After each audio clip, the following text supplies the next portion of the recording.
السلام عليكم ورحمة الله وبركاته.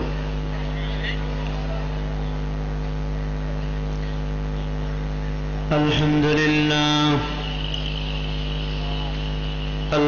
لله يستعينه ونستغفره ونؤمن به ونتوكل عليه ونعوذ بالله من شرور أنفسنا ومن سيئات أعمالنا من يهد الله فلا مضل له ومن يضلله فلا هادي له ونشهد أن لا إله إلا الله وحده لا شريك له ونشهد أن محمدا عبده ورسوله أرسله بالحق بشيرا ونذيرا وداعيا إلى الله بإذنه وسراجا منيرا.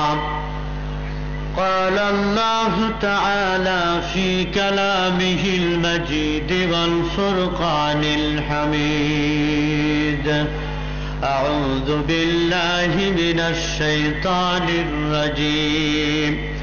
بسم الله الرحمن الرحيم. هو الذي أرسل رسوله بالهدى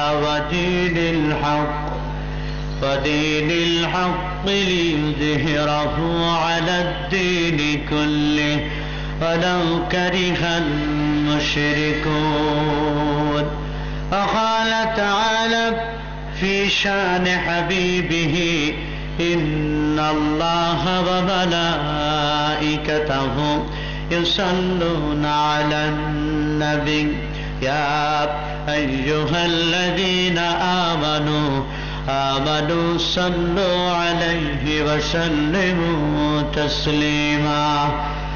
اللهم صل على سيدنا ونبينا وشفيعنا وحبيبنا مولانا محمد صلى الله عليه وعلى آله وأصحابه وبارك وسلم. সকলে মহব্বতের সাথে একটু আওয়াজ করে পড়ি: বালাগাল উলা বিকামালিহি কাশাফাত তুজা বিজামালিহি হাসনাত জামিউ খসালিহি जिंदा रखते हैं ज़माने को हरारत तेरी, जिंदा रखती है ज़माने को हरारत तेरी, कौकबे किस्मत इनका है खिलाफत तेरी. बलगल उला بكماله كشفت تجا بجماله حسنت جميع خصاله صلوا. যাদের ভয়ে নত হয়ে থাকত সকল বেঈমান, যাদের ভয়ে নত হয়ে থাকত সকল বেঈমান, সেই বীরেরা কইরে তোরা কোথায় গেল সেই ঈমান. বালাগাল উলা বিকামালিহি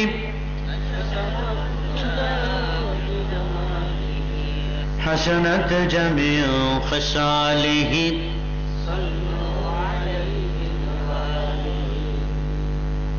আলহামদুলিল্লাহ, জামালপুর সনকান্দা পৌর বাস টার্মিনাল সিরাত কমিটির উদ্যোগে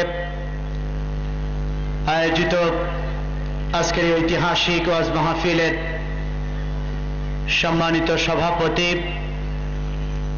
জাতির শ্রেষ্ঠ সন্তান, দেশের কর্ণধার, মঞ্চোপবিষ্ট হযরত উলামায়ে কেরাম, সুধীমণ্ডলী, সামনে বসা দিনদার ইমানদার আমার মুসলমান ভাইয়েরা, মাইকের আওয়াজ যত দূরে যায় পর্দার অন্তরালে মা এবং বোনেরা, আল্লাহ পাক রব্বুল আলামিন আমাকে আপনাকে সকলকে তার দ্বীনের কথা বলার জন্য আমাকে দীর্ঘ রাস্তা অতিক্রম করে আপনাদের কাছ পর্যন্ত যে আল্লাহ হাজির করে দিয়েছেন, আপনাদেরকেও যে আল্লাহ পাক রব্বুল আলামিন দুনিয়ার সমস্ত ব্যস্ততাকে উপেক্ষা করে আমাদের হায়াত থেকে কিছু অংশ, কিছু সময় আল্লাহ জান্নাতের প্যান্ডেলে ব্যয় করার সময়, মানসিকতা, ধৈর্য ধারণ করার ক্ষমতা এবং এই সিরাত কমিটিকে বিশাল মনোরম আয়োজন করার ক্ষমতা যে আল্লাহ দান করেছেন,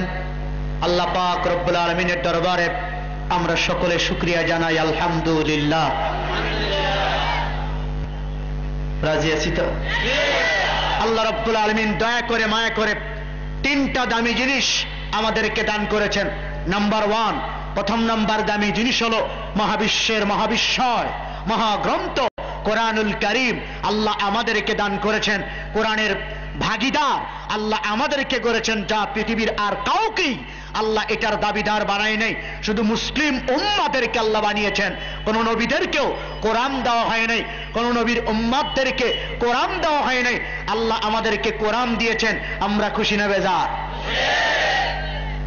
নবী মুহাম্মদুর রাসূলুল্লাহ সাল্লাল্লাহু আলাইহি ওয়াসাল্লাম নিজের বাড়িতে বসে কালামে পাক যখন তেলাওয়াত করতেন, আল্লাহর কালামের তেলাওয়াতের আওয়াজ যখন বাইরে চলে যেত, মক্কার সাধারণ কোন কাফের নয়, কাফেরদের যারা নেতা, কাফেরদের যারা সরদার, মক্কার লিডিং পজিশনে যারা ছিল, আবু জেহেলের মতো কাফের, উতবা সাইবার মতো কাফের, আবু লাহাবের মতো কাফের পর্যন্ত আল্লাহর নবীর কণ্ঠে কোরআন শোনার জন্য নিজেদের ঘুমটা বাদ দিয়ে, নিজেদের ঘরটা ছেড়ে দিয়ে, বিছনা ছেড়ে দিয়ে তারা পাগল হয়ে আল্লাহর নবীর ঘরের পাশে দেওয়ালে কান লাগিয়ে দাঁড়িয়ে থাকতো।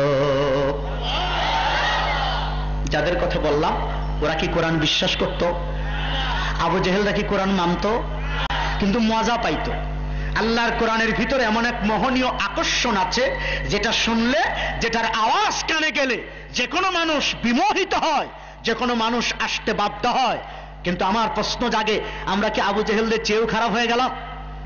কাফেরদেরকে আল্লাহর কোরআন ঘর থেকে টেনে বের করে আনতে পারলো, আর আমরা মুসলমানের বাচ্চা, আমাদেরকে আল্লাহর কোরআন একটু প্যান্ডেলের নিচেও আনতে পারে না। তাহলে কি আমরা এতটা নিষ্ঠুর, এতটা দুর্ধর্ষ হয়ে গেলাম যে কাফেরদের চেয়েও আমরা শক্ত হয়ে গেছি? আল্লাহ মাফ করুন, জোরে বলেন আমিন। ভাই আমার, কোরআনের কাছাকাছি ডেকে আনতে হবে কেন? আমি হাজার হাজার প্রমাণ দিতে পারবো। আজকের পৃথিবীতে আজকে ফিরে আসা দরকার, আজকে সিদ্ধান্ত নেওয়া দরকার। আল্লাহ তিনটা দামি জিনিসের কথা আমি বলতেছিলাম, আল্লাহ কোরআনে কারীম আজকে আমাদেরকে দিয়েছেন যা সব জায়গায় অপরাজেয়। কোরআনকে পরাজিত কোনো বিজ্ঞানী করতে পারে নাই, পৃথিবীর কোন পণ্ডিত কোরআনকে চ্যালেঞ্জ গ্রহণ করার পর আল্লাহর কোরআনের কাছে মাথা নত করেছে, ঠিক কিনা বলেন? ভারতের ডক্টর শিবশক্তি 33 কোটি হিন্দু যাকে অঘোষিত রাজা মানত, মুকুটবিহীন রাজা, 33 কোটি হিন্দু যারা পায়ে সেজদা করত ডক্টর শিবশক্তিকে, সেই ডক্টর শিবশক্তি কোরআনের কাছে মাথা নত করেছে। বিশ্ববিখ্যাত বিজ্ঞানী ডক্টর মরিস বুকাইলি কোরআনের কাছে মাথা নত করেছে। চাঁদে অভিযানকারী বিজয়ী নীল আর্মস্ট্রং কোরআনের কাছে মাথা নত করেছে। আজকের যুগের যুবক যুবতীদের হার্টথ্রোব গায়ক মাইকেল জ্যাকসন কোরআনের কাছে মাথা নত করেছে, ইসলাম গ্রহণ করেছে। যেরকম আলহামদুলিল্লাহ। হাজার হাজার প্রমাণ দেখানো যাবে। আপনি যত বড় পণ্ডিত হন, আপনার চেয়েও বড় পণ্ডিতদেরকে আল্লাহ কোরআনের কাছে মাথা নত করে দেখিয়েছে। কোরআনই সেরা, কোরআনই শ্রেষ্ঠ, এবং আজকের অশান্ত পৃথিবীকে কোরআনই পারে সত্য পথের দিশা দিতে, সান্ত্বনা দিতে, ঠিক কিনা? দ্বিতীয় নম্বর দামি জিনিস, সর্বকালের সর্বশ্রেষ্ঠ মহামানব নবী মুহাম্মদ রাসূলুল্লাহ সাল্লাল্লাহু আলাইহি সাল্লামকে আল্লাহ আমাদের নবী করে, আমাদের অনুকরণীয় বরণীয় আদর্শ করে আল্লাহ আমাদেরকে দান করেছেন, আমাদেরকে দামি করেছেন, আমাদেরকে সৌভাগ্যবান করেছেন। চিৎকার করে কই আলহামদুলিল্লাহ। তৃতীয় নম্বর দামি জিনিস ইসলাম, কালজয়ী আদর্শ।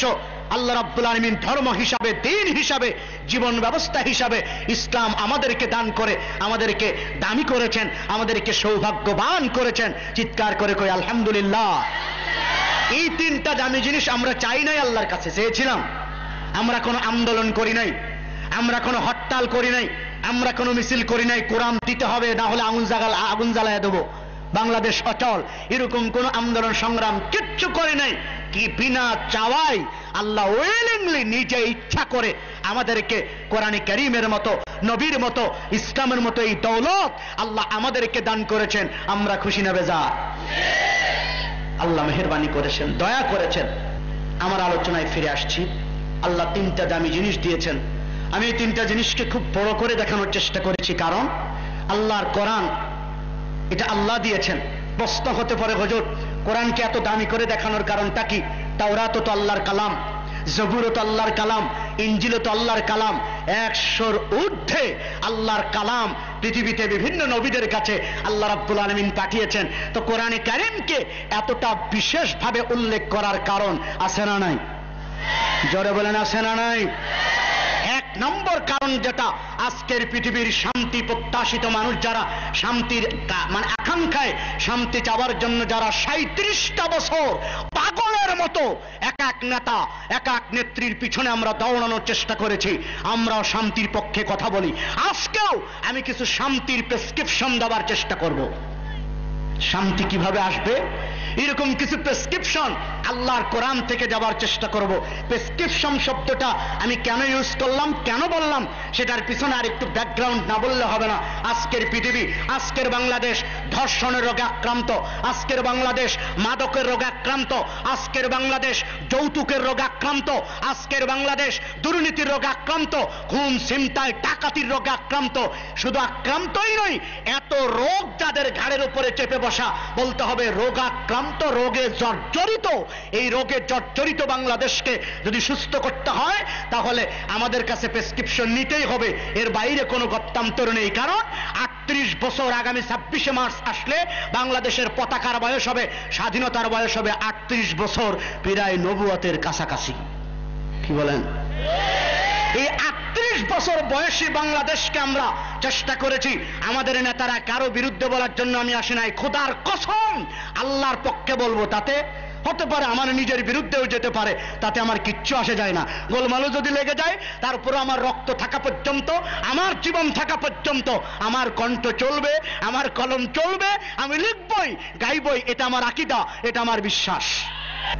যে যাই মনে করেন এটা বন্ধ করার মতো জিনিস নয়, লিখতেই হবে, আমাকে গাইতেই হবে। হকের পক্ষে, সত্যের পক্ষে, আল্লাহর পক্ষে লিখব না, লিখব না, গাইব না, গাইব না।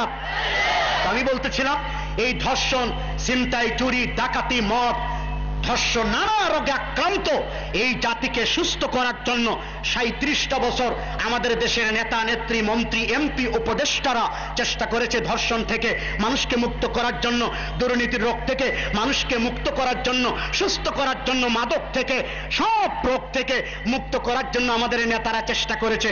চেষ্টা করার পর কি হয়েছে? রাগ করার জন্য বলি নাই, নেতারা চেষ্টা করতে করতে মাথার চুল ফালায়া ইন্টারন্যাশনাল এয়ারপোর্ট হয়ে গেছে মাথাগোলা। আর তত্ত্বাবধায়ক সরকার আসার পর রেজাল্ট পাইলাম কি, নেতারা সবই প্রায় চোর, 2-1 জন বাদে।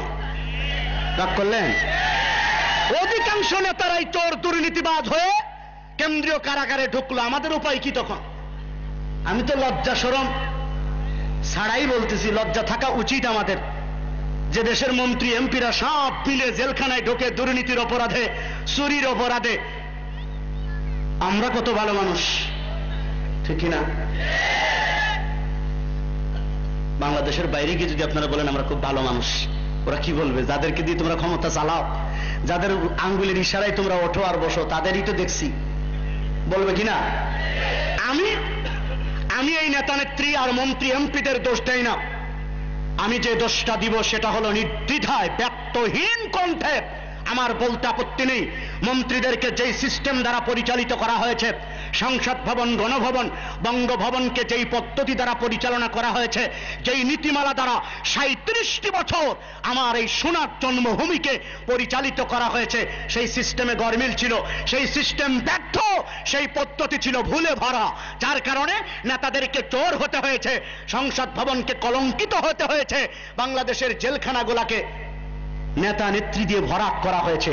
এটার জন্য কোনো নেতা নেত্রীর দোষ দেয় না, যে সিস্টেম অনুযায়ী দেশ পরিচালিত হয়েছে, এই সিস্টেমটা মানুষকে চোর বানায়, দুর্নীতিবাজ বানায়, 5 বছর আসার আগেই সরকারদেরকে স্বৈরাচার বানায়া ঘাড়ে ধাক্কা দিয়ে নেমে যেতে হয়। এটা সিস্টেমের দোষ।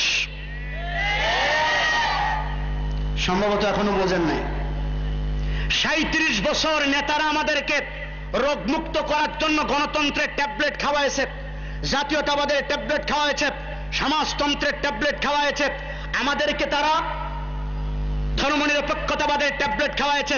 এই ট্যাবলেটগুলা খাওয়ায়া জাতিকে রোগমুক্ত করার চেষ্টা করা হয়েছে, কিন্তু দেখা গেল 37 বছর একই ট্যাবলেট গিলার পরেও আমাদের রোগ ভালো হয় নাই, বরং নেতারা পর্যন্ত একই রোগে আক্রান্ত হয়েছে। যারা ডাক্তার, যেই ট্যাবলেট খাওয়াইতে খাওয়াইতে রোগী রোগমুক্ত হয় নাই, বরং ডাক্তারেরাই সেই রোগে আক্রান্ত হয়ে গেছে। বোঝা গেল এটা কত সিরিয়াস ট্যাবলেট। এই ট্যাবলেট দ্বারা রোগী তো ভালো হবেই না।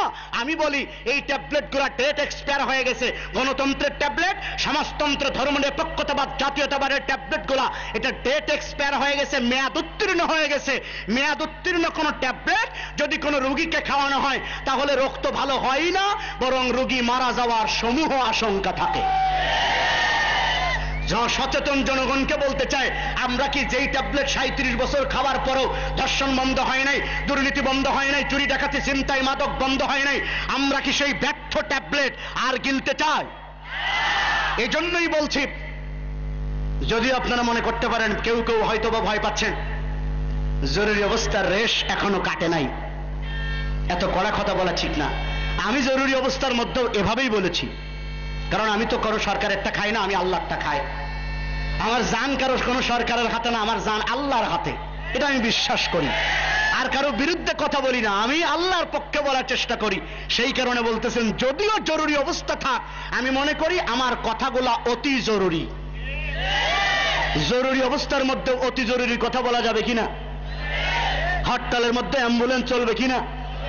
রাত্র 12টার পরেও হাসপাতালের এমার্জেন্সি বিভাগ খোলা থাকবে কিনা? তো জাতি আজকে রোগে রোগাক্রান্ত, জর্জরিত, মৃত্যু শয্যায় শায়িত জাতিকে এখন এমার্জেন্সি প্রেসক্রিপশন দেওয়ার জন্য আমি বসেছি। আর সেই প্রেসক্রিপশন ওলামায়ে কেরাম দেবে, আর সে ট্যাবলেট হলো কোরআন হাদিস চষে এখান থেকে ট্যাবলেট যাচাই বাছাই করে রোগী অনুযায়ী প্রয়োগ করতে হবে। এই জাতির সুস্থ করার দায়িত্ব যদি ওলামায়ে কেরামের হাতে ছেড়ে দেওয়া হয়, আর ওলামায়ে কেরাম যদি কোরআন হাদিস রিসার্চ করে সেখান থেকে ট্যাবলেট বের করে জাতিকে ধর্ষণ মুক্ত করার চেষ্টা করে, আমি প্রমাণ করে দেখাতে পারবো আল্লাহর কোরআনের মধ্যে ধর্ষণের রোগ বন্ধ করার এমন ট্যাবলেট, কার্যকরী ট্যাবলেট আছে, যেটা একটা ট্যাবলেট প্রয়োগ করলে 1 সপ্তাহের মধ্যে ধর্ষণ বন্ধ করা সম্ভব। একজন ধর্ষককে মাজা পর্যন্ত পুঁতে, রাজপথে পুঁতে সঙ্গে সার করে যদি হত্যা করা হতো, লক্ষ লক্ষ ধর্ষক রাতারাতি ভালো হয়ে যেতে বাধ্য।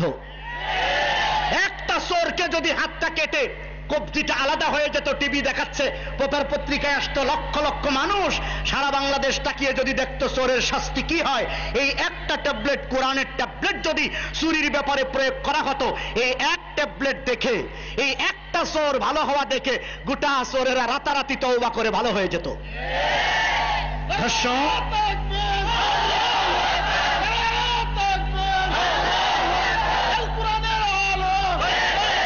আলহামদুলিল্লাহ। আমি বলতেছিলাম, আমি কে কারো বিপক্ষে বলছি? সরকারও ধর্ষণ বন্ধ করতে চায় কিনা, সরকারও দুর্নীতি বন্ধ করার জন্য চেষ্টা করেছে কিনা, আমি সেই প্রেসক্রিপশনই দেওয়ার চেষ্টা করতেছি। কিন্তু ওনারা যে ট্যাবলেট দিয়েছিলেন, আমি একটু আলাদা ট্যাবলেট দিচ্ছি, যেহেতু ডাক্তারও তো আমি আলাদা। এই কারণে বলবো যে যে যাই বলুক না কেন, ফিরে আসা দরকার আল্লাহর কোরআনের কাছে। সৌদি আরব, আমি এক্সাম্পল দিচ্ছি, পৃথিবীর মানুষেরা বিশ্বাস করতে কষ্ট হতে পারে, সৌদি আরবে ইসলামী হুকুমত নাই, সেখানে রাজতন্ত্র প্রতিষ্ঠিত, কিন্তু কয়েকটা ট্যাবলেট সেখানে জারি আছে। ঠিক কিনা? আল্লাহর কিছু কোরআনের কিছু ট্যাবলেট তারা প্রয়োগ করে, এই করার কারণে বাংলাদেশের চোরের গোষ্ঠীও যদি সৌদি আরব যায় আর যদি তাকায় দেখে কেউ লোকজন নাই, মরুভূমির মধ্যে একদম স্বর্ণের দলা পড়ে আছে কয়েক কোটি টাকা দাম, ওই স্বর্ণের দলার দিকে একবার তাকায়, হাতের দিকে একবার তাকায়, চোরের গোষ্ঠী ওই দিকে হাত দেয় না, কারণ জানে সিকিউরিটি ক্যামেরা ধরা পড়বে, আমাকে গ্রেপ্তার করা হবে, কোন ব্যারিস্টার দ্বারা হাত কাটা থেকে আমাকে মাফ করাইতে পারবে না, সুতরাং ওইটার দিকেও তাকায়ও না ভয়। আল্লাহর কোরআনের ট্যাবলেট, চুরিবন্ধের ট্যাবলেট আছে না নাই? কথায় কথায় এসে যাচ্ছে, শাখা প্রশাখা গজাচ্ছে। একটি প্রশ্নের জবাব না দিয়ে গেলে আমার কানে যে কথাগুলো আসে, আজকের পৃথিবীর পণ্ডিতেরা, আজকে পৃথিবীতে বামপন্থী লেখকেরা তারা এই কথা লেখে যে ইসলাম যে বিচার ব্যবস্থার কথা বলেছে সেটা অমানবিক। একটা যুবককে ধর্ষণ করার কারণে সঙ্গে সার করে হত্যা করা এটা অমানবিক। একটা মানুষ চুরি করে বসেছে, তার হাতটা কেটে দেওয়াটা অমানবিক। এই কথা বলে ওরা ইসলামের বিচার ব্যবস্থাকে খাটো করে দেখতে চায়। আমি বলবো আপনাদের এলাকায় নার্সারির চাষ করে এরকম আছে না নাই? গাছের বাগান করে, ধরে নেন পাটের ক্ষেত যারা করেন, কৃষক ভাইদেরকে বলছি, এই পাটের ক্ষেতে ছোট্টবেলায় পাটটা যখন 1 ফিট বা তারও কম নিচু হয় তখন এই পাটের ক্ষেতটা একটু বাছাই করা হয়, ঠিক কিনা? একই জায়গায় দুইটা পাটের জন্ম হয়েছে, দুইটা শক্তি সমান, তারপরেও দুইটা দেখতে নাদুস নুদুস, তার ভিতর থেকে একটা পাটের গাছ টান দিয়ে কৃষক উঠিয়ে ফেলে না? কেন? পাটের ক্ষেতটার পরিবেশটা সুন্দর করার জন্য, নার্সারিটাকে সুন্দর করার জন্য যদি কিছু গাছ টান দিয়ে উপড়ে ফেলা মানবিক হয়, এটা যদি সুন্দর করার জন্য, পরিবেশ সুন্দর করার জন্য যদি এটা যৌক্তিক হয়, তাহলে কিছু পশুকে এই সমাজের যারা পরিবেশ নষ্ট করে, ধর্ষক নামের পশুকে সঙ্গে সার করে হত্যা করাটাও মানবিক। আর যদি এটা অমানবিক হয় তাহলে গাছের পরিবেশ সুন্দর করার জন্য কিছু গাছ কেটে ফেলা ওইটাও অমানবিক। কিছু আগাছা পরিষ্কার না করলে পরিবেশ ভালো থাকে না। সুতরাং আমি বুঝাতে চেষ্টা করেছি আল্লাহর কোরআনের মধ্যে ধর্ষণ বন্ধ যে রোগগুলা পৃথিবীতে আছে, এই রোগ বন্ধ করার ট্যাবলেট আল্লাহর কোরআনের ভিতরে আছে না নাই? আর একটা কথা বলে রাখি, প্রশাসনের লোকজন আছেন, একটা জেলা হেডকোয়ার্টারে কথা বলছি, সরকারের ক্যারামেন কাতেবিন যারা থাকা স্বাভাবিক, গোয়েন্দা সংস্থার লোকজন লিখতেছেন আমাদের কথাগুলা, আমার এই কথাটা একটু আন্ডারলাইন করে লিখে রাখেন, লাল কালি দিয়ে দাগ দিয়ে রাখেন, সরকারের খাতা একটু জমা দেবেন। সব মন্ত্রী এমপি, সব উপদেষ্টাগুলা যদি পেটে আয়ুর্বেদী ঔষধ বানায় খাওয়ানো হয়, তারপরও জনগণের স্থায়ী শান্তি আর মুক্তির গ্যারান্টি আসবে না যতক্ষণ পর্যন্ত আল্লাহর কোরআনের কাছে ফিরে না যাব, যতক্ষণ পর্যন্ত আল্লাহর নবীর কালজয়ী দিগ্বিজয়ী আদর্শের কাছে ফিরে না যাব, অতক্ষণ পর্যন্ত শান্তি মুক্তি চিল্লাইলেও হবে না। আল্লাহর কোরআনের কাছে ফিরে আসতে রাজি আছি না? নাই? কারা কারা রাজি? দু হাত একটু আল্লাহকে দেখায়। সবাইকে রাজি হয়ে যাওয়া উচিত। আল্লাহ তুমি কবুল করো নাও। আরো জোরে বলেন আমিন। জোরে বলেন কোথায়? আল্লাহর কোরআনের ভিতরে সমাধান আগে ছিল। এই মাঝখানে একটি প্রশ্ন করেছিলাম আপনাদেরকে, এখন নাই। অনেক বুদ্ধিজীবীরা, অনেক পণ্ডিতেরা আমাদেরকে বলতে চায়, হুজুর ইসলাম কি আরো এখন চলে? রাখেন হুজুর, বলে কিনা? কোরআন শরীফের কথা কন 1542, কি বলে 1442 বছর আগের কথা বলতেছেন, রাখেন ওই সব। এখন প্রযুক্তির যুগ, এখন আমরা মোবাইলের যুগ, স্যাটেলাইট, ইন্টারনেট, ইমেইলের যুগ, এখন আর এইসব চলে না, পুরনো জিনিস দ্বারা এখন আর চলে না। এই কথাবার্তা কিছু বলার মতো মানুষও আছে না নাই? আমি জানতে চাই আল্লাহর কোরআন আগের মতো আছে কিনা? আর এক দল বলতে চায় ঝঞ্ঝা বিক্ষুব্ধ একটি দেশ, ঝামেলাপূর্ণ একটি বাংলাদেশ, দারিদ্র একটা দেশ, এই দেশে কি আর হুজুর ওই সব কথা চলে? আমেরিকার সাহায্য ছাড়া তো আমরা চলতে পারি না, এখানে কি আর মৌলবাদীদের কথা বললে চলে? এখানে কি আর ওইসব হিসাব কিতাব চলে? হুজুর আমরা গরিব মানুষ, আমরা গরিব দেশ, মানুষের কাছে আমাদের হাত পাতাই লাগে, এই জাতীয় কথাবার্তা বলে আমাদেরকে ইসলাম থেকে, কোরআন থেকে, আল্লাহর নবীর সুন্নাহ থেকে এই বুকা মানুষগুলাকে, নিরীহ জনগণকে দূরে রাখার চেষ্টা করা হয়েছে।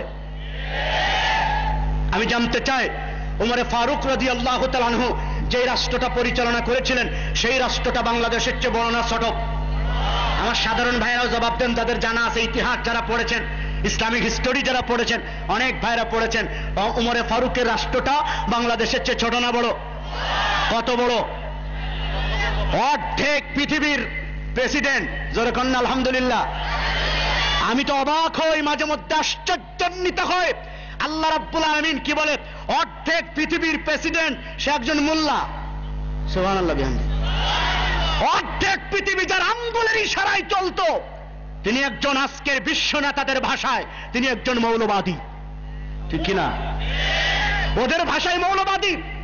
আজকের পৃথিবীতে যারা অর্ধেক পৃথিবীর শাসনকর্তা যিনি ছিলেন, তিনি একজন পাগড়িওয়ালা, তিনি একজন জুব্বাওয়ালা, তিনি একজন দাড়িওয়ালা, তাও সাইজ করা দাড়ি না, কিন্তু লম্বা দাড়ি, ঠিক কিনা?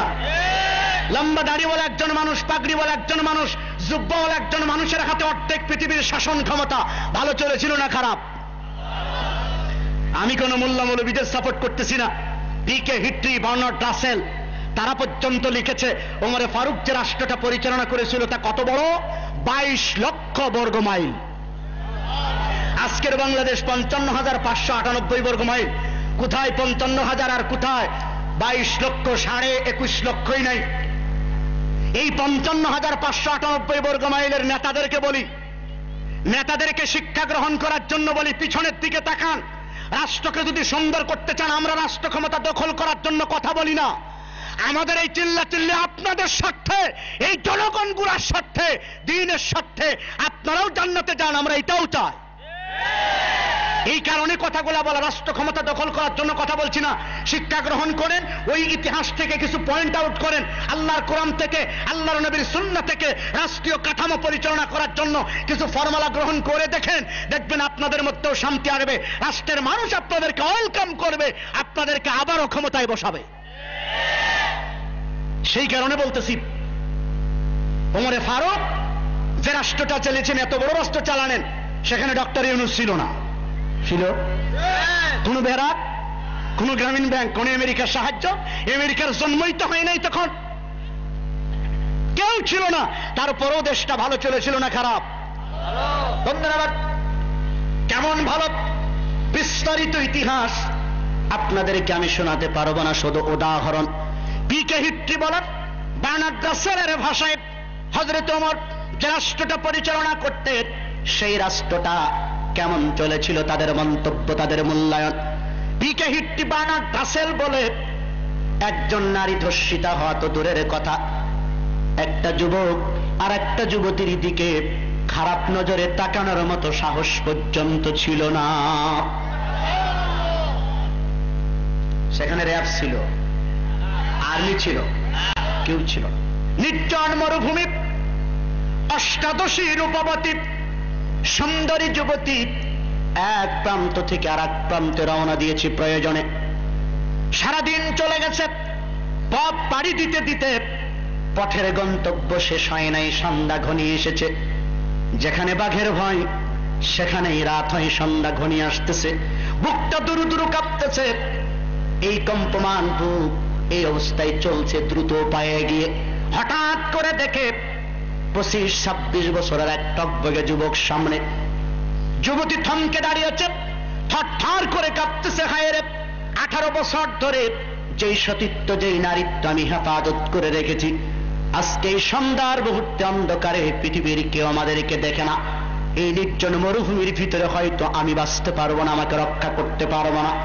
কম্পমান তরুণীকে দেখে দূর থেকে যুবক বলেও, তরুণী বোন আমার, চিন্তার কোনো কারণ নেই, ভয়ের কোনো কারণ নেই, টেনশন কোনো করার কোনোই কারণ নেই। আমি মুসলমান,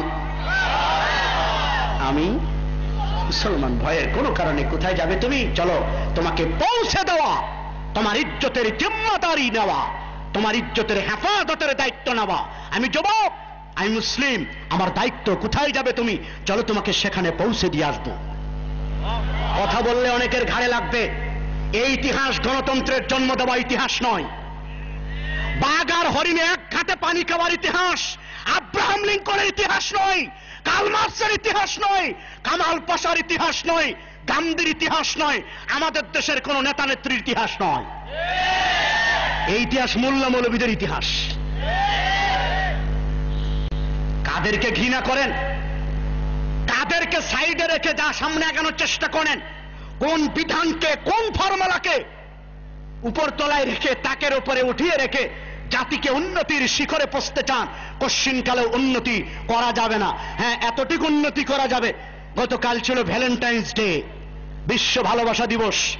এর আগের দিন ছিল বৈশাখের, কি বলে, বসন্তের প্রথম দিন, ঢাকা বিশ্ববিদ্যালয়ে দেখেছি, সারা ঢাকাতে যে বেহায়াপনা দেখেছি, এই উন্নতিটা করতে পারবেন নিজেদের মেয়েদেরকে, নিজেদের বোনগুলাকে, নিজেদের যুবতীগুলাকে, দেশের মেয়ে ছেলেগুলাকে উলঙ্গ করে রাস্তায় ঘোরাইতে পারবেন, এতটুক করতে পারবেন। এর চেয়ে উন্নতি আপনাদের জানা নাই। আর কোন জাতির উন্নতির সংজ্ঞা এটা নয় যে যা ইচ্ছা তাই করবে, এটার নাম উন্নতি নয়। সভ্যতার দিক থেকে, চারিত্রিক দিক থেকে, অর্থনৈতিক ভাবে নানা দিক থেকে উন্নত হওয়া, সেটার নামই উন্নতি। আমরা উন্নতির সংজ্ঞাটাই ভুলে গেছি। এই কারণে ফিরে আসা দরকার আল্লাহর কোরআনের কাছে, একটু উলামায়ে কেরামের প্রেসক্রিপশন গ্রহণ করা দরকার। আমি সেই এমার্জেন্সি প্রেসক্রিপশন দিচ্ছি, যদিও জরুরি অবস্থা হোক, যদিও অবস্থা খারাপ হোক, তারপরও এমার্জেন্সি বিভাগ খোলা কিনা? খোলা। আল্লাহর কোরআন থেকে কিছু এমার্জেন্সি প্রেসক্রিপশন দেওয়ার চেষ্টা করছি। আমি একটি আয়াতে কারিমা তেলাওয়াত করেছি, যার ব্যাকগ্রাউন্ড এতক্ষণ বললাম।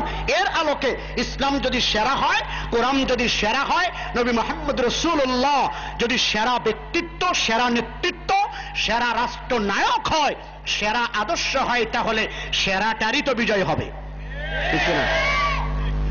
সেরাটার বিজয় করতে চান কারা কারা? আল্লাহু আকবার।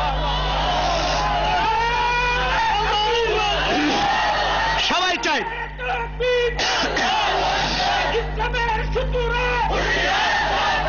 আলহামদুলিল্লাহ।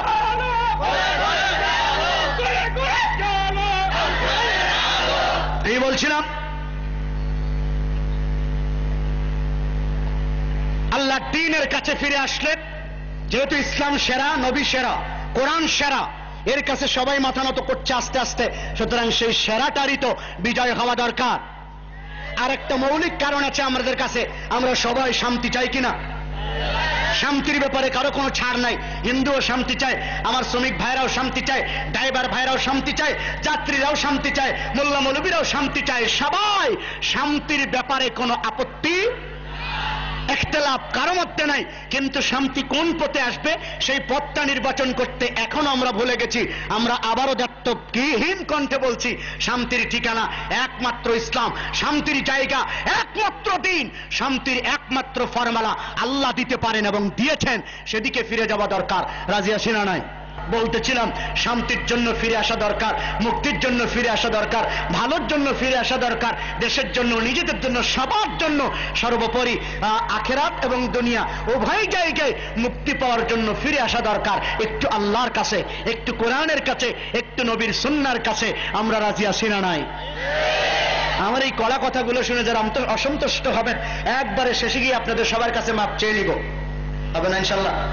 এবং সাথে সাথে আমি কয়েকটি দলিল দেওয়ার চেষ্টা করব। শুধু এই কথা আমি বলি নাই, তত্ত্বাবধায়ক সরকারের চলাকালীন অবস্থায় প্রেসিডেন্ট ইয়াজউদ্দিন আহমদ গত বছরের, আগের বছর সম্ভবত, মাসব্যাপী রবিউল আউয়ালের সিরাত অনুষ্ঠান উদ্বোধন করতে বাইতুল মোকাররম আসলেন।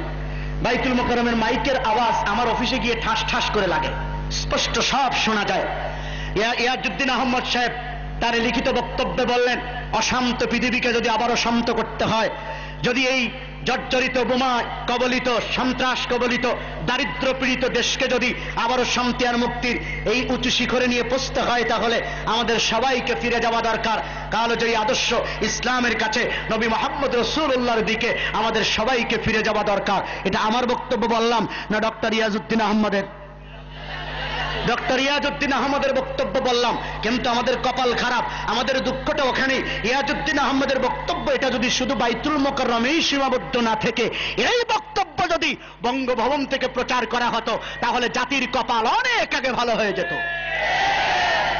আমাদের দুর্ভাগ্য হলো, আমাদের প্রেসিডেন্ট মন্ত্রীরা বাইতুল মোকাররমে আসলে নবীর কথা কয়, আল্লাহর কথা কয়, আর অন্য জায়গায় গেলে তারা অন্য জনের কথা কয়। এই দুই জায়গা গিয়ে দুই রকম কথা বলার কারণে আমাদের কপালটা খারাপ, ঠিক কিনা? শুধু তাদেরই দোষ না, আমাদেরও কিছু দোষ আছে।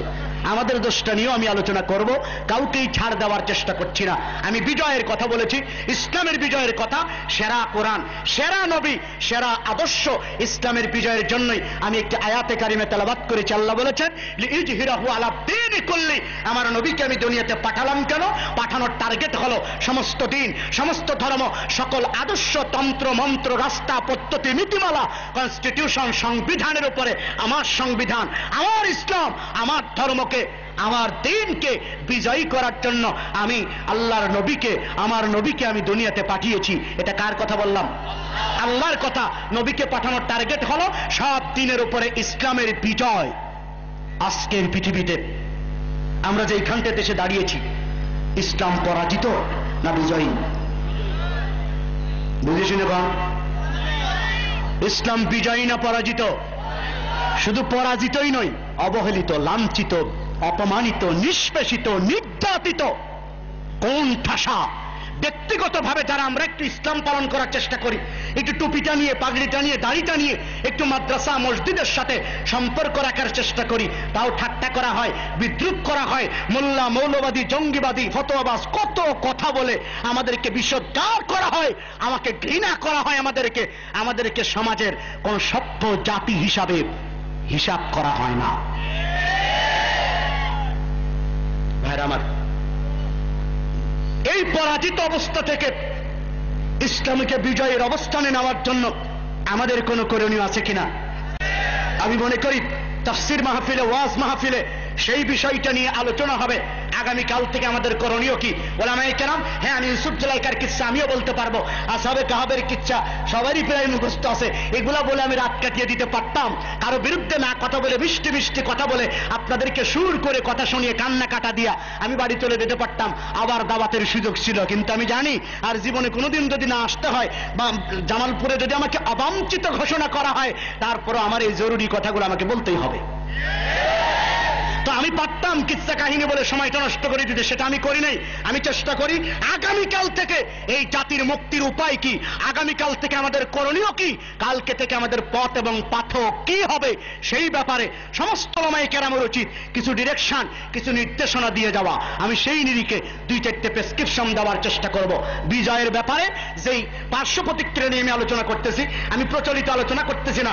বিজয়ের জন্য ইসলামের বিজয় হয় না কেন, আজকে অবহেলিত কেন, আজকে আমরা নির্যাতিত কেন, সর্বপ্রথম আমি আমার দিকে আঙ্গুল করে বললাম, আমরা প্রথম দায়ী।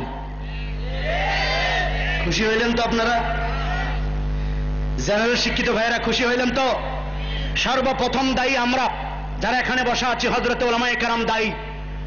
তাদের সাথে আমি কণ্ঠ মিলাতে পারবো না এই ব্যাপারে। আমি বিশ্বাস করি আমি বাংলাদেশের প্রত্যন্ত অঞ্চলে আমার সাথে সাধারণ জনগণের সম্পর্ক কম নয়। লক্ষ লক্ষ স্কুল, কলেজ, ভার্সিটির যুবকেরা আমার সাথে নিয়মিত কথা বলে, নিয়মিত তাদের মত বিনিময় হয়। নামাজ না পড়ুক, তারপরেও তারা আমার ভক্ত। সেই নিরিখে আমি বলতেছি, এই যুবকেরাও জীবন দিতে প্রস্তুত। এরাও ইসলামের জন্য আজ থেকে গণতন্ত্র, সমাজতন্ত্র, ধর্মনিরপেক্ষতাবাদ ওদেরকে তালাক দিয়া আমাদের কাছে ওরা আসতে রাজি, যদি আমরা ঠিক হয়ে যেতাম।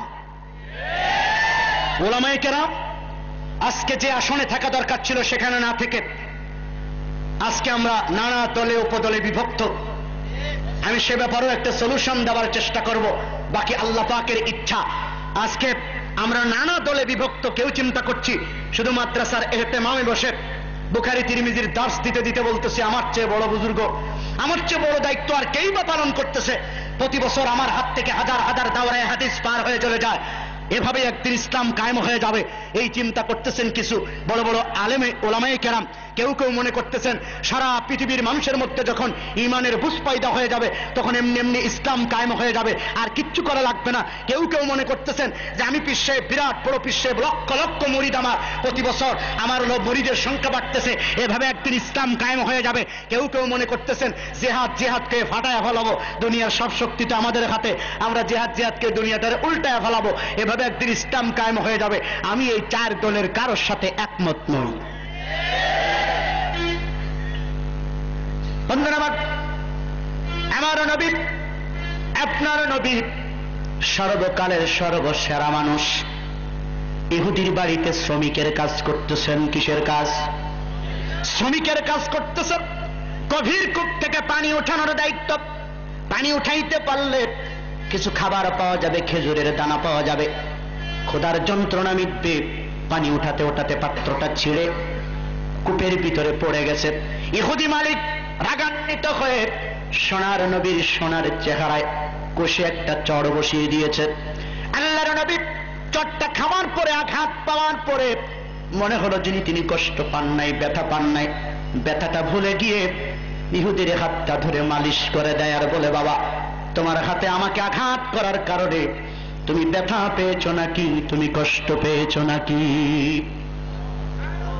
সেই নবী আবার বদরের ময়দানে, উহুদের ময়দানে, খন্দকের ময়দানে, হুনায়নের ময়দানে 27টি যুদ্ধে সেনাপতির দায়িত্ব পালন করে যেই হাত দ্বারা আঘাত পাওয়ার পরেও ইহুদির হাতটা মালিশ করে দিয়েছিলেন, সেই হাত দ্বারা ধারালো তরবারি ধারণ করে সেনাপতির দায়িত্ব নিয়ে সাহাবায়ে কেরামকে অর্ডার করেছেন, সামনে আগাও, কাফেরদেরকে প্রয়োজনে কচু কাটা করো, তারপরেও ইসলামের বিজয় যে কোনো মূল্যে ছিনিয়ে আনো।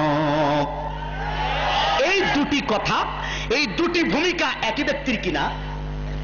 মায়ের খাওয়ার পরেও হাত মালিশ করে দেয়, আবার তরবারি নিয়ে ময়দানে ঝাঁপিয়ে পড়ে, এই দুই ভূমিকা একই ব্যক্তির কিনা? বোঝার চেষ্টা করুন। না বুঝলে বলবেন, আর বুঝলে জবাব দিবেন, একই ব্যক্তির কিনা? তরবারিও যেই ব্যক্তি ধরছে আর ইহুদির হাতটাও মালিশ কিন্তু সেই ব্যক্তি করে দেওয়া। এর দ্বারা বোঝা যায় যে শুধুমাত্র হাত মালিশ করার মধ্যেই ইসলাম সীমাবদ্ধ নয়, শুধু তরবারি ধরার মধ্যেও ইসলাম সীমাবদ্ধ নয়। যেখানে যে ট্যাবলেট প্রয়োজন সেখানে সেই ট্যাবলেট প্রয়োগ করাই হলো যোগ্য ডাক্তারের কাজ। নবী মুহাম্মদ রাসূলুল্লাহ রুহানি ডাক্তার ছিলেন, শ্রেষ্ঠ ডাক্তার, রাষ্ট্রের ডাক্তার ছিলেন, শ্রেষ্ঠ ডাক্তার, সামাজিক ডাক্তার ছিলেন, শ্রেষ্ঠ ডাক্তার। সেই রুহানি ডাক্তার বুঝতে পেরেছিলেন ইহুদিকে এখানে চড়ের বিনিময়ে চড় মারার দরকার নেই, ওর হাতটা মালিশ করলেই এনাফ, যথেষ্ট, আর লাগবে না। যার পিঠে হাত বোলালে ভালো হয়ে যায় তার তো আঘাত করার দরকার নেই। তারপরেও কিছু মানুষ থাকবে পিঠে হাত বোলালে হবে না, পায়ে হাত বোলালেও হবে না, এরকম হাজার হাজার তাফসীর মাহফিল শোনার পরেও কিছু ঘাড় কাত, তারপরেও ইসলামের বিরোধিতা করবে, ওইটার ঘাড় সোজা হতে চায় না, ওই ঘাড় বাঁকা যেটা এত কিছু বলার পরেও সোজা হয় না, ওইটার ঘাড়টা সোজা করার জন্য কিছু অ্যান্টিবায়োটিক লাগে, হায়ার অ্যান্টিবায়োটিক, বুঝুন তো? ঢাকায় আমরা বলি সাইজ মতো গজারি, যেটা এটাকে অ্যান্টিবায়োটিক বলি। সব রোগী তো একরকম না, সব রোগী একরকম। কিছু রোগী আছে প্যারাসিটামল দিলে জ্বর ভালো হয়ে যায়, কিছু জ্বর আছে যে প্যারাসিটামল দিলে যায় না, কট্টিম দেওয়া লাগে, কিছু আছে এইচ প্লাস দেওয়া লাগে, কিছু আছে ইনজেকশন দেওয়া লাগে, স্যালাইন দেওয়া লাগে, তারপরেও সারে না। সব রোগীর জ্বর কি একরকম? তো যে আহাম্মকেরা একই ট্যাবলেট দ্বারা সব রোগকে ভালো করতে চায়, সব জ্বরকে ভালো করতে চায়, এরা কি যোগ্য ডাক্তার? ঘটনাক্রমে আল্লাহর নবীর বিজয়ের কর্মসূচি 4টা। কয়টা? জোরে বলেন কয়টা? নাম্বার 1, প্রথম নাম্বার কর্মসূচি ইলম ও তারবিয়াত, জ্ঞান অর্জন, প্রশিক্ষণ, যা শিখছো আরেকজনকে শিখাও। দ্বিতীয় নম্বর কর্মসূচি দাওয়াত বা তাবলীগ, যা বুঝেছ অন্যের কাছে প্রচার করে দাও, পৌঁছে দাও। 3 নম্বর কর্মসূচি তাসকিয়া বা আত্মশুদ্ধি, মুরাকাবা, মুশাহাদা, জিকির আসকারের মাধ্যমে নিজের কলবটাকে পরিশুদ্ধ করে মাওলার কবরে যাও। 4 নম্বর কর্মসূচি জিহাদ ফি সাবিলিল্লাহ, অন্যায় থাকবে, আবু জাহেলের প্রেতাত্মারা থাকবে, দুর্নীতি থাকবে, অন্যায়, অত্যাচার, জুলুম, নির্যাতনের বিরুদ্ধে জিহাদের কর্মসূচিও কিয়ামত পর্যন্ত থাকবে না? থাকবে না? এখন কি আর কাফের আছে? একটা প্রশ্নের জবাব না দিয়ে পারতেছি না। আমাদের কাছে কয় হুজুর আপনারা জিহাদ জিহাদ করেন, এখন কি আর কাফের আছে? জিহাদ কি শুধু কাফেরদের সাথে না আরো কারোর সাথে আছে? কথা বলেন। ইয়া আইয়ুহান নাবিয়্যু জাহিদিল কুফারা ওয়াল মুনাফিকিন, হে নবী আপনি জিহাদ করুন, শুধুমাত্র কাফেরদের বিরুদ্ধেই নয়, মুনাফিকদের বিরুদ্ধেও জিহাদ করা লাগবে। বাংলাদেশে কোনো মুনাফিক নাই, আগে ছিল, এখন সব ভালো হয়ে গেছে, এরকম আছে না নাই? যাক, এই বিষয়ে প্রমাণ দেওয়া যাবে যে এখন মনে হয় আর জেহাদ নাই, এই কথা অনেকেই বলতে চায়, যেটা আগের ব্যাপার, কাফেরও নাই, এখন আর জেহাদও নাই। জেহাদ আছে না নাই? আল জিহাদু মাদিন ইলা ইয়াউমিল কিয়ামা, আল্লাহর নবীর ঘোষণা হলো কিয়ামত পর্যন্ত জিহাদ ধারাবাহিকভাবে অব্যাহত থাকবে। সে কারণে জিহাদও লাগবে না? লাগবে না? আল্লাহর নবীর বিজয়ের কর্মসূচি কয়টা মনে রাখতে পারবেন? 4টা কর্মসূচির ফর্মুলা দিচ্ছি আমি, কেমনে বিজয় আসবে। সেই ফর্মুলার আলোকে যদি আলেমেরা চলে, সেই ফর্মুলার আলোকে যদি আমি চলি, সেই ফর্মুলার আলোকে যদি পিসেবরা চলে, সেই ফর্মুলার আলোকে যদি যুবকেরা চলে, বাংলাদেশে ইসলামের বিজয় হতে বাধ্য ইনশাআল্লাহ। আল্লাহ ওয়াদা করেছেন লা ইস্তাখলিফান্নাহুম ফিল আরদ, এই জমিনের শাসন ক্ষমতা তো আমি তোমাদের হাতেই দিব, কিন্তু কিছু শর্ত আছে না নাই? ধন্যবাদ। এই 4টা কর্মসূচির আলোকে যদি কেউ আগাতে পারে তার নাম যোগ্য ডাক্তার, ঠিক কিনা? জামালপুর থেকে আপনারা কেউ কোনোদিন গুলিস্তান গেছেন কিনা? ঢাকা? রাগ করবেন না, আমি আগে বলেছি, পরে মাপ চেয়ে নেব। গুলিস্তানের ফুটপাতে কিছু ডাক্তার পাওয়া যায়, এক দমে তারা 200 রোগের নাম বলতে পারে। রোগের নাম বলে লিখতে দেয়, আমার এই একই ট্যাবলেট খাইলে সব রোগ ভালো হয়ে যাবে। আপনারা কি বলেন? একই ট্যাবলেট দ্বারা সব রোগ ভালো হয়? একই ট্যাবলেট দ্বারা আমাশা, আবার একই ট্যাবলেট দ্বারা জন্ডিস, কিভাবে সম্ভব? একই ট্যাবলেট দ্বারা আমাশা ভালো হয় না, একই ট্যাবলেট দ্বারা ডায়াবেটিস ভালো হয় না, ঠিক কিনা যেরকম?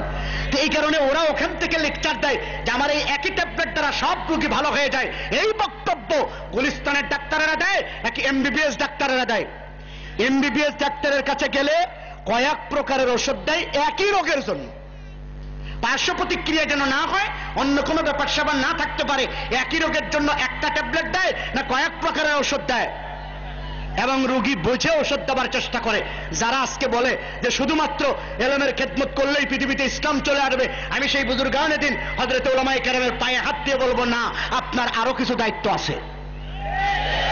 যারা মনে করেন গোটা পৃথিবীর মধ্যে তাবলীগের কাজ করতেছি, ইমানের বুঝ পায়দা হয়ে গেলে এমনি এমনি পৃথিবীতে ইসলাম কায়েম হয়ে যাবে, আর কিচ্ছু করা লাগবে না, আমি এই মুবাল্লিগের পায়ে হাত দিয়ে বলবো, আপনার আরো কিছু দায়িত্ব পালন করার আছে।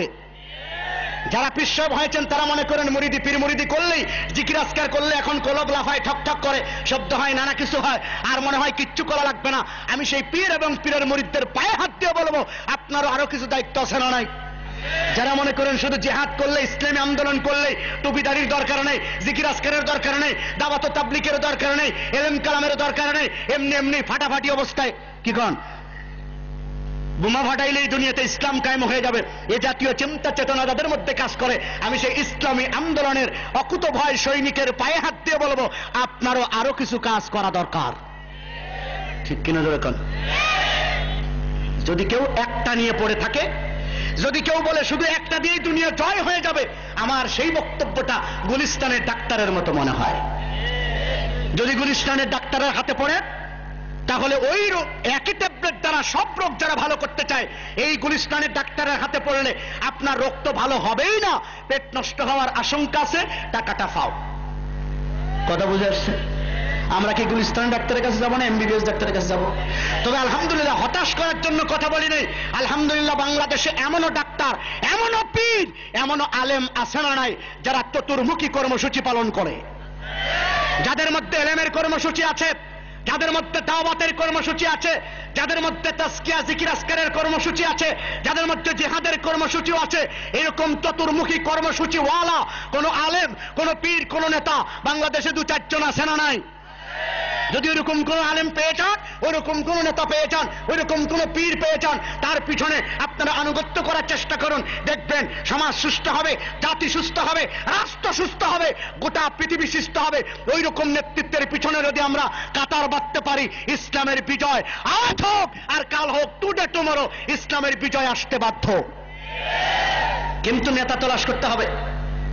বলবেন হুজুর আমরা তো বুঝি না অত, কোন পীর ভালো, কোন নেতা ভালো, কোন আলেম ভালো, আমরা মূর্খ মানুষ। কে বলেছে আপনারা মূর্খ? ধান কোনটা বললে ফলন বেশি হয় এটা বুঝেন, আর ইসলাম কোনটা ভালো এটা বুঝেন না, এটা ঠিক না। আমরা নেকা সাজি। আর একটা কথা বলবো, আপনাদের এদিকে কি বলে 7 টাকার একটা লাউ, লাউয়ের দাম কত হইতে পারে? এরকমই তো 10-12 টাকা। ধরে নেন 20 টাকার একটা লাউ কিনতে গিয়ে লাউয়ের পিছন দিকটা চিমটায়া ক্ষত বিক্ষত করি, এটা কচি কিনা করে কিনা? 7 টাকার একটা লাউ কিনতে গিয়ে এত জাস্টিফাই, এত যাচাই বাছাই আপনি করতে পারেন, আর যেখানে আপনার জান্নাত জাহান্নামের প্রশ্ন, যেখানে আপনার জীবন মরণের প্রশ্ন, যেখানে অনন্তকাল সুখ আর শান্তির প্রশ্ন, সেই পীরকে ধরার ব্যাপারে, সে আলেমকে ধরার ব্যাপারে, ইমাম নিয়োগের ব্যাপারে আপনার কোন ভূমিকা ওইরকম জাস্টিফাই চিন্তা ভাবনা থাকার দরকার আছে না নাই? আমার বিশ্বাস একটু চিন্তা করলেই পথ খুঁজে পেয়ে যাবেন। আমি তো ফর্মুলা দিয়ে যাচ্ছি, এই 4 ফর্মুলার এই 4টা কর্মসূচি যাদের মধ্যে আছে তারা যোগ্য ডাক্তার, তারা নিজেকে সুস্থ করতে পারে, কর্মীদেরকে সুস্থ করতে পারে, জাতিকেও তারা সুস্থ করতে পারে। এরকম চতুর্মুখী কর্মসূচি যাদের মধ্যে আছে, আমরা তাদের সাথে এই লাইন বাঁধবো, রাজি আছি না নাই? যদি পারি ইসলামের বিজয় আসবে, যখন ইনশাআল্লাহ। ইসলামের বিজয় চাই কারা কারা? আল্লাহু আকবার। আল্লাহ তুমি কবুল করে নাও, মঞ্জুর করে নাও, জোরে বলেন আমিন। দুটি প্রেসক্রিপশন আমি দিব কর্মীদের উদ্দেশ্যে যারা হাত উঁচু করলেন, বিজয়ের বাসনা যাদের মধ্যে আছে। কিন্তু এই কথা বলতে গেলে অনেকে আমাদেরকে নানা ভাষায় ট্রিট করে, নানা ভাষায় আমাদেরকে হিসাব কিতাব করতে চায়। আমরা একটু জোরে কথা বললেই আমাদেরকে উগ্রবাদ বলা হয়, আমাদেরকে জঙ্গিবাদ বলা হয়, আমাদেরকে ফতোয়াবাজ বলা হয়। আল্লাহ আমাদেরকে হেফাজত করেছেন, চিৎকার করে কোন আলহামদুলিল্লাহ। জামালপুরে আছে কিনা আমি জানি না, আমি প্রমাণ দেওয়ার চেষ্টা করছি। দৈনিক তো আর জামালপুর আসা হবে না, জাতীয় আন্তর্জাতিক গুরুত্বপূর্ণ কিছু প্রশ্নের মুখোমুখি আমাদের কর্মীদেরকে ফেলা হয়, আমাদের টুপিওয়ালা দাড়িওয়ালাদেরকে ফেলা হয়, আমাদেরকে জঙ্গিবাদ বলে গালি দেওয়া হয়েছে। 37টা বছর এই গালি আমরা শুনেছি। র্যাব আসার পর, 4 দলীয় জোট ক্ষমতা আসার পর, র্যাব নামানোর পরে আমি চ্যালেঞ্জ করছি, একজন মুজাহিদ, একজন কি বলে পীর সাহেবের মুরিদ, একজন মুফতি, একজন মুহাদ্দিস, একজন মসজিদের ইমাম, একজন মাদ্রাসার প্রিন্সিপাল মুহতামিম র্যাবের ক্রস ফায়ারে মারা গেছে। কথা বলেন, প্রমাণ থাকলে দেখাবেন। কোন ব্যাপার পত্রিকায়, কোন টিভিতে একজন আলেম র্যাবের ক্রস ফায়ারে সন্ত্রাসের কারণে মারা গেছে জানা আছে আপনাদের? তাহলে বোঝা গেল আমরা সন্ত্রাস নই। তত্ত্বাবধায়ক সরকার ক্ষমতা আসার পরে একজন আলেম, একজন মুহতামিম, একজন প্রিন্সিপাল মুহাদ্দিস মুফতি, একজন ইমাম সাহেব, আমার মতো কোন বক্তা কি বলে দুর্নীতি কমিশনের কাছে জবাব দিতে পারে নাই, এই কারণে লাল দালানে ঢুকতে হয়েছে।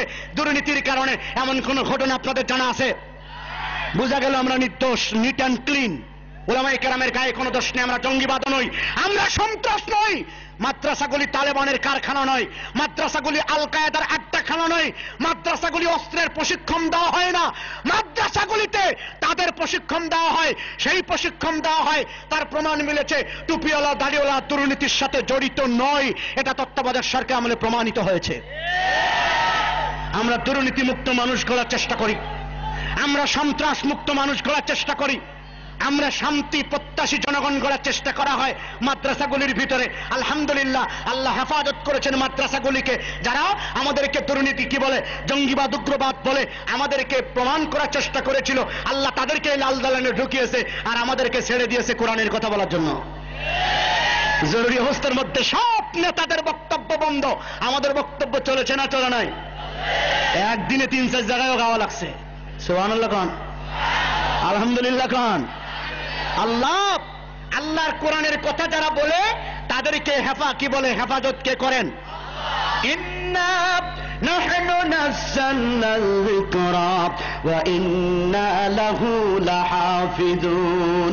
আল্লাহ রাব্বুল আলামিন বলেন, এই কোরআন আমি নাযিল করেছি, অবতীর্ণ করেছি আমি, আর এই কোরআনের হেফাজতের দায়িত্ব, কোরআন সংরক্ষণ করার দায়িত্ব আমি আল্লাহ আমার হাতে রেখে দিয়েছি। কোরআনের হেফাজত কে করবে? ইসলামের হেফাজত কে করবে?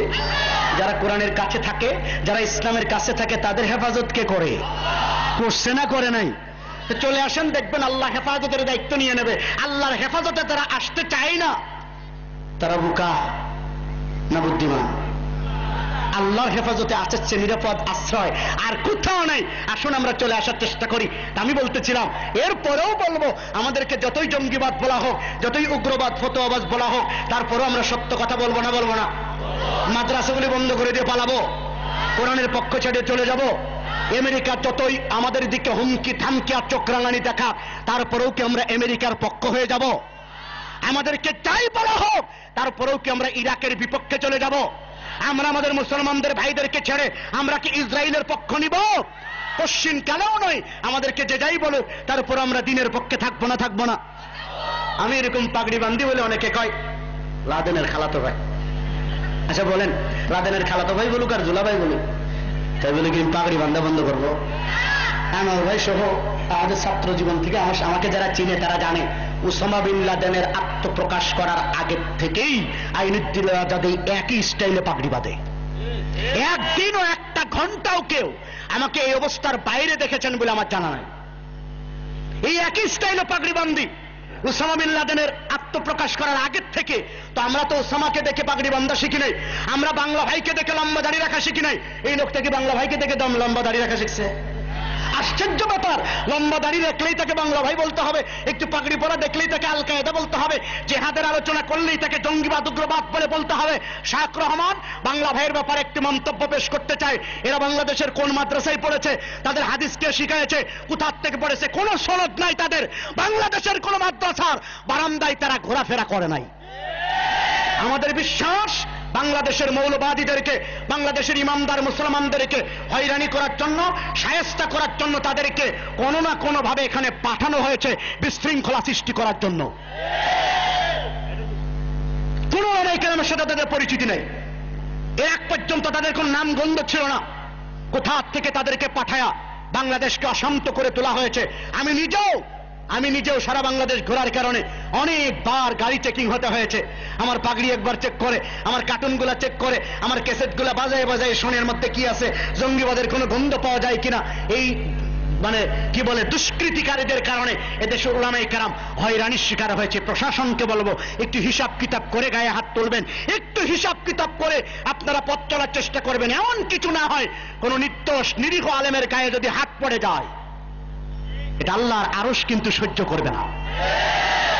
বাছাই করুন দোষী যে, তার শাস্তি আমরাও চাই, ঠিক কিনা? যে যাই বলুক, কথা আসতে বলবো, সত্যের পথ ছেড়ে দেব। যে যাই বলুক, সত্য কথা বলবো না, হকের পক্ষে থাকবো না। আমি আমার কথা বলছি। আমাকে যদি টুকরা টুকরা করা হয়, আমার প্রত্যেকটি গোস্তের টুকরা, আমার প্রত্যেকটা রক্তকণিকা বলবে আমি আল্লাহর পক্ষে, আমি ফিলিস্তিনের পক্ষে, আমি ইসরায়েলের বিপক্ষে, আমি আমেরিকার বিপক্ষে, আমি ইরাকের পক্ষে, আমি বিশ্বের 150 কোটি নির্যাতিত মুসলমানের পক্ষে। আমার জীবন গেলেও আমি আমেরিকার পক্ষ অবলম্বন করতে পারি। জোরে বলেন পারি? ধন্যবাদ। এই বিশ্বাস যারা করে, দুইটা গুণ অর্জন করা লাগবে। বিজয়ের জন্য ফর্মুলা দিয়েছি 4টা কর্মসূচি। কয়টা? 4টা কর্মসূচি থাকতে হবে। এরপরে 2টি গুণ অর্জন করতে হবে। নাম্বার 1, প্রথম গুণ হলো জান আর মালের মায়া ভুলে যাওয়া লাগবে। রাজি আছি না নাই? ইন্নাল্লাহা ইশতারা মিনাল মুমিনিনা আনফুসাহুম ওয়া আমওয়ালাহুম বিআন্না লাহুমুল জান্নাহ। আল্লাহ রাব্বুল আলামিন যারা মুমিন তাদের কাছ থেকে জান আর মাল অনেক আগে কিনে নিয়েছে, ঠিক কিনা? আমরা বেচতে পেরেছি তো? যারা বেচতে পেরেছি তাদের জন্য জান্নাত রিজার্ভ হয়ে গেছে।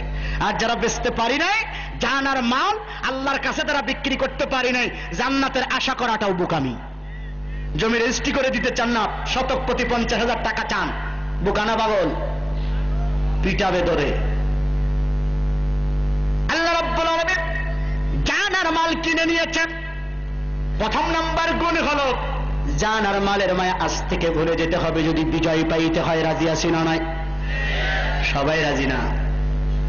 বিশ্বাস করতে যদি কষ্ট হয়, জানটার মায়া যদি ভুলতে কষ্ট হয়, ছোট্ট একটা উদাহরণ। পৃথিবীর সব ডাক্তার আপনার চারপাশে বসা, এমন অবস্থায় আল্লাহ রাব্বুল আলামিন যদি চান, সব ডাক্তারের সামনে থেকে আপনার জীবনটা নিয়ে যাবে 1 মিনিটের মধ্যে। মুসলমানেরা কন্ত দেখি আল্লাহ পারবে না? আগে পারত।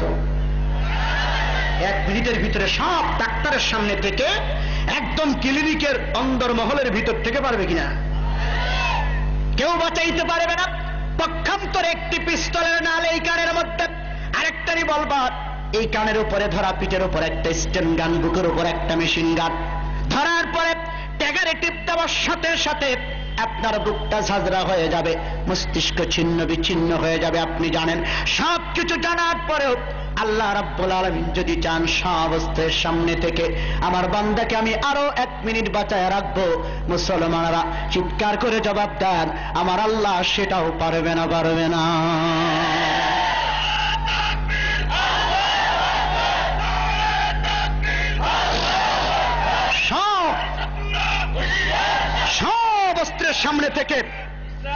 সব অস্ত্রের সামনে থেকে আল্লাহ ইচ্ছা করলে 1 মিনিট আমাকে আপনাকে বাঁচায় রাখতে পারে না? একদিন, 1 বছর, যুগ ধরে সব অস্ত্রের সামনে থেকে আমার মালিক যদি ইচ্ছা করে বান্দাকে আরো 1 যুগ বাঁচায় রাখবো। আল্লাহ পারে না?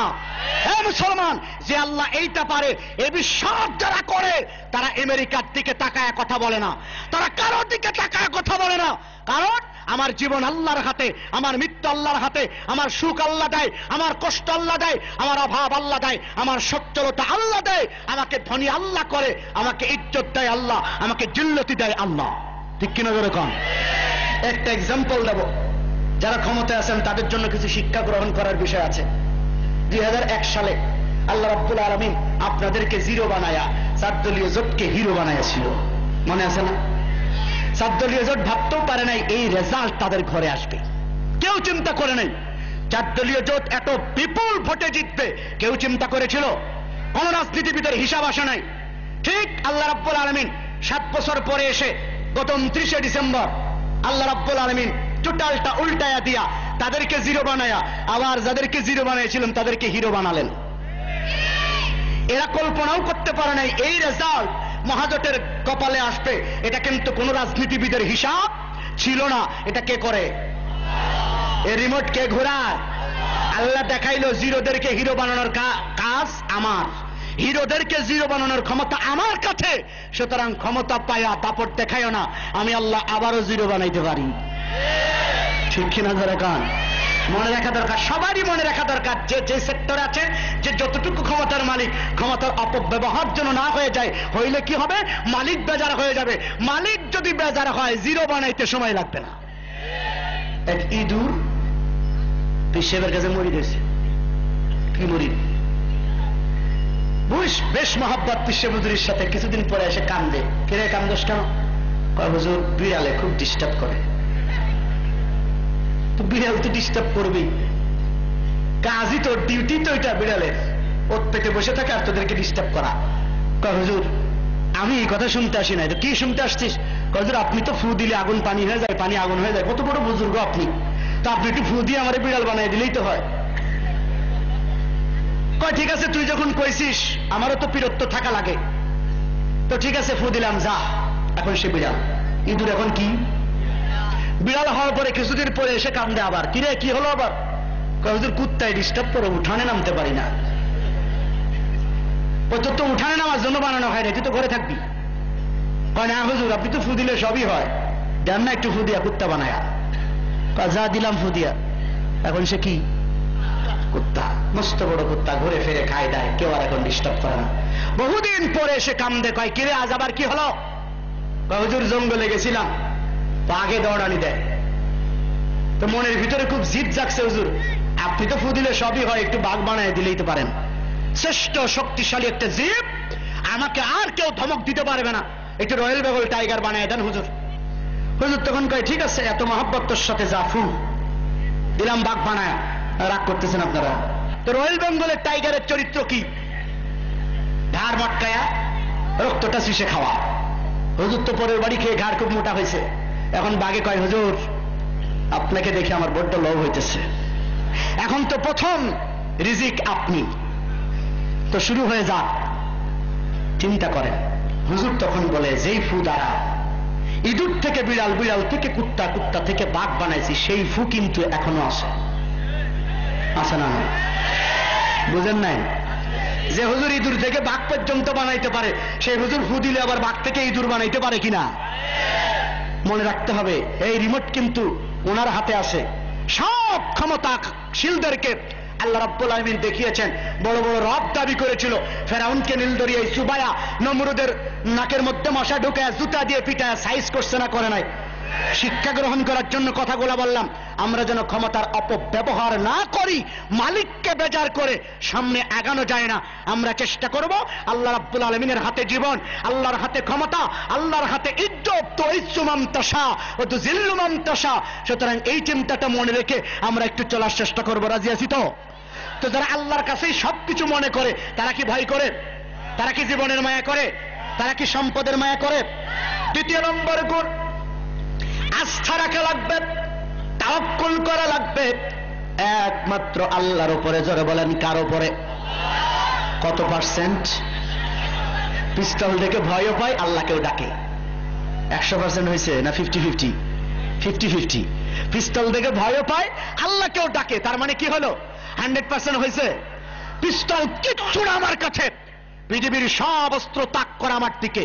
একটু আগেই তো বললাম, আর আল্লাহ আমার দিকে। এ অস্ত্র কিছু করতে পারবে? যখন কিছু করতে পারবে, এই বিশ্বাস থাকতে হবে। এই তাওয়াক্কুল আর বিশ্বাস যদি বান্দার কাছে থাকে, বিজয় হবে না? হবে না? যদিও লোক কম হোক, যদিও অস্ত্র না থাক, যদিও সম্পদ না থাক, যদিও ভোট কম পাক, এইরকম তাওয়াক্কুল আর আস্থা যাদের উপরে, যাদের মধ্যে আছে আল্লাহর উপরে, তারা বিজয়ী হবে না? হবে না? বন্ধুরা, আল্লাহ ওয়াদা করেছেন, আল্লাযীনা জাহাদু ফীনা লানাহদিয়ান্নাহুম সুবুলানা। আল্লাহ রাব্বুল আলামিন বলেন, আমার রাস্তায় যারা সংগ্রাম করে বিজয়ের জন্য সামনের দিকে যারা আগায় যায়, অটল অনড় ভাবে দুর্দমনীয় গতিতে যারা আগায় যায়, তাদের এই গতি যদি পৃথিবীর কোন দুশমন, কোন ইহুদি খ্রিস্টান, আল্লাহর কোন দুশমন, দিনের কোন দুশমন যদি আমার বান্দার পথটা বন্ধ করে দিতে চায়, আল্লাহ রাব্বুল আলামিন বলেন, আমার বান্দার জন্য আমি আল্লাহ তার জন্য রাস্তার ব্যবস্থা করে দেই। বান্দার জন্য রাস্তা কে দিবে? আমাদের কাজের সামনে এগিয়ে যাওয়া।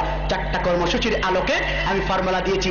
এরকম ডাক্তার যদি পান, এরকম নেতা যদি পান, যার ভিতরে চতুর্মুখী কর্মসূচি আছে, এরকম নেতা বাছাই করে আমরা কাতার বন্দী হয়ে যাব।